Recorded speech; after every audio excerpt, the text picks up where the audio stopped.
Hi hello welcome to Amar agri clinic channel అండి. ఈరోజు మనం మాట్లాడుకునే టాపిక్ ఏంటంటే టాప్ 12 పత్తి విత్తనాలు అండి.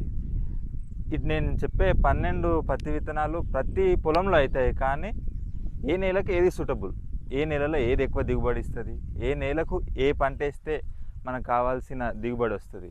మనం మెయిన్లీ మాట్లాడుకున్న టాపిక్ ఏంటంటే ఒకటి నల్లరేగడి భూములలో ఎటువంటి పత్తి విత్తనాలు మంచిగా ఉంటాయి, మళ్ళా ఎర్ర నేలలు, మధ్యస్థ నేలలు అంటే ఎర్ర నేలలు కానీ ఇంకా వేరే నేలలు ఏవైనా కానీ అటువంటి నేలలకు ఎటువంటి పత్తి విత్తనాలు బాగుంటాయో అవి అండి. మూడవది ఏంటంటే బరక నేలలు, మనకు ఒందూరు నేలలు అండి.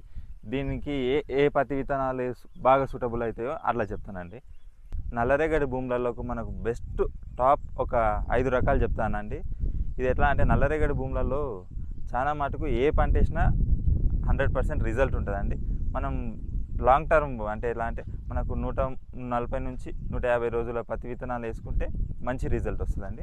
దానికి మనం ఫస్ట్గా మాట్లాడుకున్న పోయేదంటే కావేరి వారి బంపర్ అండి. బంపర్ పత్తి విత్తనాలు సూపర్ పనిచేస్తాయండి. బంపర్, రాశి ఇలా షిఫ్ట్ కూడా బాగానే పనిచేస్తుందండి. మెయిన్ రేవంత్ ఒక మూడోదండి. ఇది క్రిస్టల్ కంపెనీ CC-H336 అండి. ఇంకోటి ఏంటంటే అర్కా సీడ్స్ అండి, ఇవి కూడా టాప్ ఉంటాయండి. మనకు క్రిస్టల్ కంపెనీ CC-H369 కూడా నల్లరేగడి భూములకు బాగా సూటబుల్ అవుతుందండి. మనం రెండో టాపిక్ ఏంటంటే మధ్యస్థ నేలలో మనకు ఎట్లా అంటే టాప్ ఒక 4 చెప్తానండి. ఇందులో మధ్యస్థ నేల అంటే ఎర్ర భూములు అవిట్లో సెట్ అయ్యే పత్తి విత్తనాలు అండి. ఫస్ట్ సదానంద్ ఒకటి, రెండోది ఏదంటే డాక్టర్ చంద్ర గోల్డ్, మళ్ళా రాశిలో 659 రణధీర కూడా బాగా సెట్ అవుతుందండి. ఈ మధ్యస్థ నేలలు అంటే ఎలా అంటే కొద్దిపాటిగా దిగుబడి తక్కువ ఉంటుందండి, కానీ ఈ సీడ్స్ వేసుకుంటే మంచి దిగుబడి వస్తుందండి.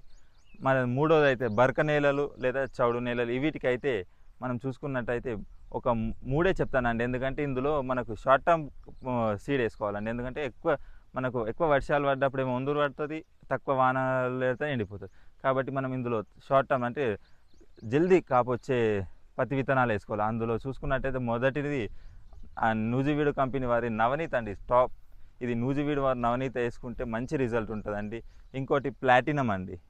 మూడోది ఏంటంటే అమేజ్ కూడా బాగుంటుందండి బరక భూములకు. నేను చెప్పిన 12 పత్తి విత్తనాలు ప్రతి ఒక్క నేలకు సూటబుల్ అండి. కానీ నేను చెప్పినట్టయితే ఈ నా అనుభవం నాకు తెలిసిన సీడ్స్ వాళ్ళని అడిగినందుకు వాళ్ళు చెప్పిన రిజల్ట్ ఏంటంటే ఈ భూములకు ఇవైతే బాగా రిజల్ట్ వస్తాయని. Please subscribe my channel. ఇది నా ఫస్ట్ వీడియో అండి. మీకు ఎలా నచ్చిందో నచ్చలేదో కొంచెం కామెంట్స్ రూపంలో తెలుపండి.